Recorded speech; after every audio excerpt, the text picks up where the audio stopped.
Hi, I'm Sandhya and I'm with the Scott Center Autism Advisor. Going to the grocery store is a regular part of every parent or grandparent's routine. However, the prospect of taking a kid with autism through the grocery store can bring people to tears. It doesn't have to be that way.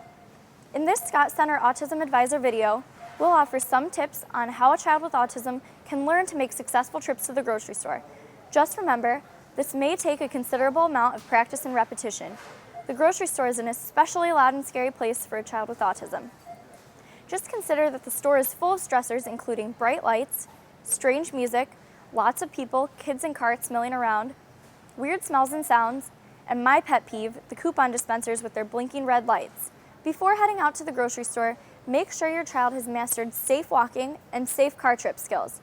Additional basic skills that they'll need for a successful trip to the grocery store include quiet mouth, appropriate vocalization, walk beside me, standing and waiting, and hands and feet still in the car. With these skills under her belt, the next step is to transfer them to a new setting, the grocery store.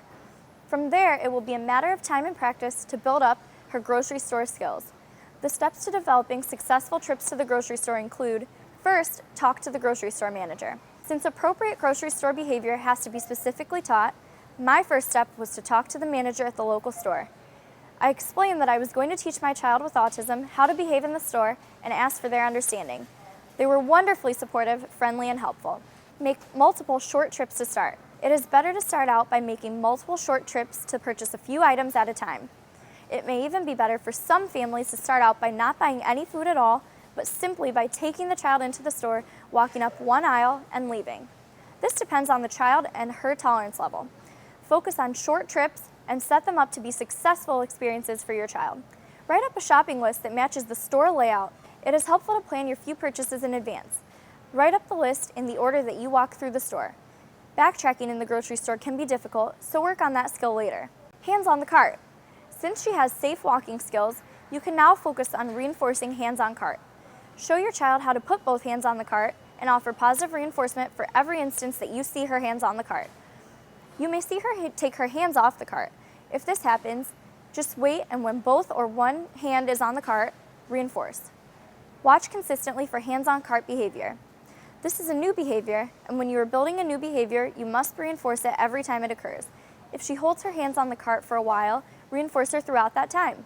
When you stop to put something in the cart, verbally reinforce her for good standing and waiting.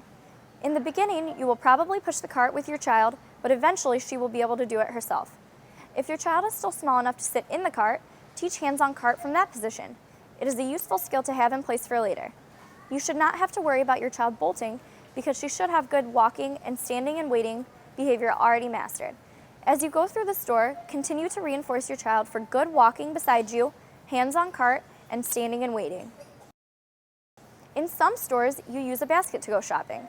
In that case, the lesson is hands on basket. Start out by having your child only hold one handle of the basket while you hold the other. Then they can progress to holding the basket by themselves. Remember to keep your first visits short and just for practice. If you do have a successful trip, let your child pick out a special treat. It's so easy to reward a kid in the grocery store. After more practice, build these short trips into the normal routine that most parents have. Every family needs to go to the grocery store, and with practice, it can be a regular experience for you too.